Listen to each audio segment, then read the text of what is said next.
오늘 읽은 말씀은 바울 사도가 빌립보 교회를 향하여 편지를 보낸 겁니다.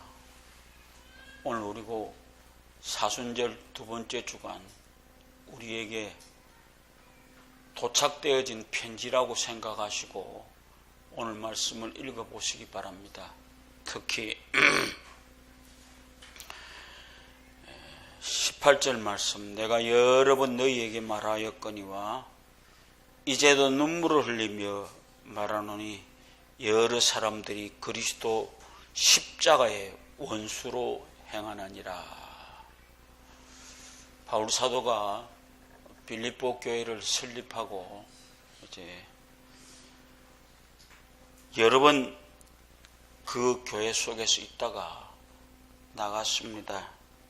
그러면서 이제 지나온 과거를 돌아보고 또한 빌립보 교회에서 들려오는 얘기를 들을 때에 그의 마음은 찢어지는 듯 했습니다. 아마 모르긴 몰라도 제가 이 교회를 설립하고 오늘 있기까지 함께 해왔던 여러분들의 얘기를 제가 은퇴를 하고 나가서 듣는다고 하면은 어떨까라고 하는 생각도 좀 해봅니다. 바울 사도가 생각하는 것처럼 내가 빌립보 교회를 생각할 때마다 눈물이 난다 라고 하는 애끓는 얘기를 바울 사도가 합니다.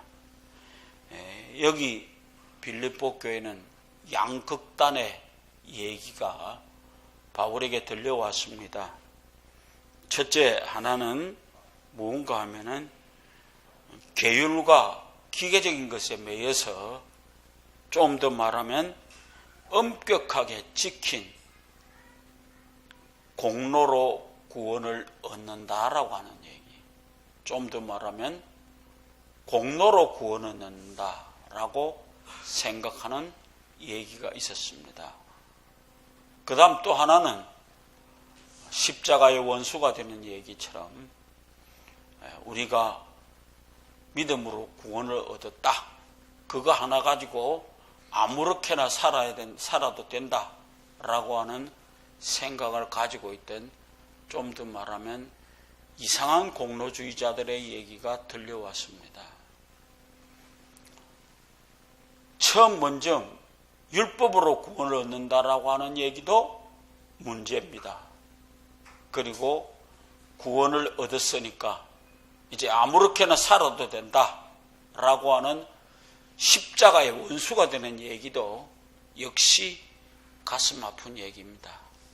그런 얘기를 들으면서 바울 사도의 마음속에는 내가 빌립보 교회를 생각할 때 내가 눈물이 난다라고 하는 그런 얘기를 하고 있습니다. 그런데 바울 사도가 오죽했으면 나를 본받는 자들이 되거라. 아니, 좀 더 생각해 보십시오. 형제들아, 너희는 함께 나를 본받으라. 또 우리로 본을 삼는 것 같이 그대로 행하는 자들이 되거라. 라고 하는, 사람이 사람을 본받으라. 라고 하는 얘기를 할 만큼 바울 사도의 마음은 이루 말할 수 없습니다. 그러니까 야, 너희들 말이야, 내가 살아왔던 걸 봤잖아. 그러면 최소한 그 정도라도 살아라 라고 하는 얘기를 하는 바울의 마음은 이루 말할 수 없이 쏟아질 듯이 눈물이 그의 눈 속에 개펴져 있었다라고 생각합니다. 교회는 하늘에 있는 것이 아닙니다. 세상에 속해 있습니다. 그렇잖아요? 교회를 바라볼 때에 이 땅 위에 무엇을 중심으로? 그리스도의 부활을 중심으로 해서 이 땅 위에 존재하는 그리스도의 몸이다 라고 하는 얘기를 우리는 깊이 생각하시기 바랍니다. 오늘 이 세상에 존재하는 교회들이 세상의 소리가 이 교회 속에 들어와서 움직입니다. 그러면 이 교회 속에 움직이는 얘기가 나는 하나 말하고 싶은 것은요, 세상의 소리가 교회에 들어오는 것 당연한 얘기입니다. 그러나 우리는 세상에서 들어오는 그 얘기를 우리는 하나님의 필터로 걸러내서 받아들일 수 있는 교회가 되어져야 이 땅 위에 존재하는 교회로서의 의미가 있다라고 하는 것입니다. 그래서 오늘 우리는 잘 못하면 십자가의 원수가 되는 얘기가 교회 속에 움직일 수 있다. 난 요즘 오면서 한국 교회 속에 이 십자가의 원수가 되는 교회가 너무 많다라고 하는 것입니다. 모든 것을 믿음으로 구원을 얻는다라고 하는 얘기는 좋습니다. 그러나 그 얘기가 만병통치인 것처럼 생각하다 보니까 오늘 우리는 오늘 읽은 말씀 속에 십자가의 원수가 되는 사람이 되어서는 되지 않는다 이 말입니다. 십자가라고 하는 그 거대한 얘기가 우리 앞에 있는데 그것과 반대되는 삶을 살아서는 안 된다라고 하는 겁니다. 십자가의 원수를 따르지 마시기 바랍니다. 오늘 우리는 결국 그것은 멸망을 자초하는 얘기입니다. 그래서 다시 오실 예수 그리스도를 고대하며 사는 그런 올바른 신앙의 삶이 되어지기를 원합니다. 오늘 첫째로 사순절에 도착한 편지, 오늘 빌립보서 3장 17절부터 21절까지 얘기가 이 사순절 두 번째 주일날 우리에게 배달되어져 왔습니다. 우리는 다시 한번 잘 생각해 보시기 바랍니다. 빌립보서가 편지의 형식을 가지고 있습니다. 빌립보서는 당시 일반적으로 쓰여졌던 편지의 형식이었습니다. 편지라고 하는 것은 바울 시대의 모든 것이 서간서라고 하는 얘기로 쓰여지고 있는 모든 바울의 편지들이 오늘 우리는 생각해 볼 때 편지의 형식으로 각 교회들마다 전달되어졌고 그 편지를 돌려보는 것으로 얘기를 다 바로 세워갈 수 있는 사람들이 되어졌다라고 하는 것입니다. 그래서 편지는 보통 지리적으로 먼 곳으로 배달되어지는 교량의 역할을 하는 것이 보통의 목적입니다. 그런데 우리들 자신의 내부를 한번 들여다보시기 바랍니다. 우리는 행여나 십자가의 원수가 되는 적폐가 되어지고 있지는 않느냐. 이거 한번 생각해 보십시오. 십자가의 원수를 본받지 말고 바울을 본받으라고 했던 것처럼 오늘 우리 사순절을 지나가는 동안 우리는 분명한 것 하나는 다시 오실 예수 그리스도를 기다리면서 십자가의 원수를 본받지 말고 오로지 바울 사도가 말했던 것처럼 바울 사도의 본처럼 하늘을 바라보며 이 사순절 기간을 지나가는 여러분들 되기를 간절히 소망합니다. 우리 앞에 바울 사도가 눈물로 보내준 편지가 있습니다. 눈물에는 진심이 있는 것입니다. 그래서 눈물에는 사연도 있게 되어져 있습니다. 빌립보 교회에 사연이 있습니다. 그래야 사도는 빌립보 교회에 진심을 담아서 이 편지를 보낸 겁니다. 빌립보 교회는 바울 사도가 2차 전도 여행 때 세운 교회입니다. 그렇기 때문에 바울 사도는 이 빌립보 교회에 대한 애정이 다른 것보다 엄청나게 깊었습니다. 그때로부터 5, 6년이 지난 지금 빌립보 교회는 나름대로 성장은 했습니다. 그러나 그 빌립보 교회의 구성원은 헬라인들이 대부분 구성이었습니다. 그러다 보니까 그들이 말하는 것처럼 물론 다 좋으나 율법을 지켜야만이 구원을 얻는다라고 하는 율법주의를 얘기하는 사람들. 그게 반대로 아니야, 십자가로만 구원을 얻는다. 라고 하는 얘기가 있습니다. 그런데 둘 다 문제가 생기게 되어졌더라 이 말이에요. 하나는 너무나 엄격한 율법주의에 의해서 모든 것을 바라보다 보니까 믿음으로 구원을 얻는다 나오는 얘기가 우습게 들리는 시대.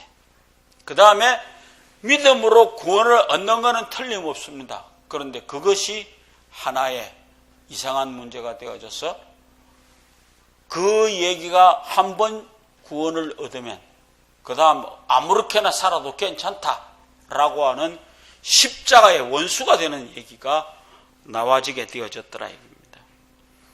하나님의 은혜로 믿음으로 의롭다함을 그리스도인들이 완전하여졌으니 율법이나 도덕에 구애받지 아니하고 살아도 된다고 하는 이상한 구원관. 오늘 우리 지금도 우리 이단들 중에 그런 얘기하죠. 한번 세례를 받고 구원을 얻었으면 그 다음에는 아무렇게나 살아도 구원을 얻는다라고 하는 그런 기가 막힌 얘기를 하고 있는 사람들이 오늘 이 한국 땅 교회에 존재하고 있다는 것은 틀림없는 사실입니다. 그래서 그것들을 가리켜서 뭐라고 그래요? 십자가의 원수가 되는 사람들이다. 오늘 우리는 진짜 눈물을 흘리며 빌립보 교회에 편지를 써보는 바울의 심정을 이해하시기를 바랍니다. 내가 눈물을 흘리며 너한테 얘기한다 라고 하는 이 눈물 젖은 바울의 편지를 우리는 그냥 아무렇게나 돌아보는 것이 아니고 진정한 그 애끓는 가슴으로 빌립보 교회에 편지를 보냈던 바울의 얘기를 오늘 여러분과 내가 살고 있는 이 땅 위에서 한번 재해석해 보시기 바랍니다.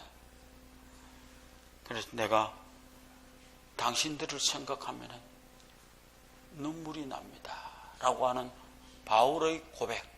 오늘 우리는 사순절 두 번째 주간을 보내면서 우리는 다시 한번 여러분들이 가슴 속에도 이런 애끓는 가슴을 가지고 구원을 얻기 위한 새로운 힘이 있기를 원합니다. 두 번째로 본받지 말라. 왜? 위험하기 때문에 본받지 말라. 오늘 우리는 방탕하게 사는 사람들만 우리는 불신자라고 오해합니다. 아니요. 엄연히 오늘 읽은 말씀 속에 존재하는 사람들도 엄연히 빌립보 교회 신자들입니다. 오늘 우리 이 땅 위에 살아가는 우리들도 행여나 그런 부류에 속해져 있는 사람은 아닌지 한번 생각해 보시기 바랍니다. 우리의 위험이 먼 곳에 있는 것처럼 생각하지만 아니올시다. 우리와 함께하는 교제하는 교우들 중에도 이런 생각을 가진 사람이 있다라고 하는 것을 기억해 보십시오.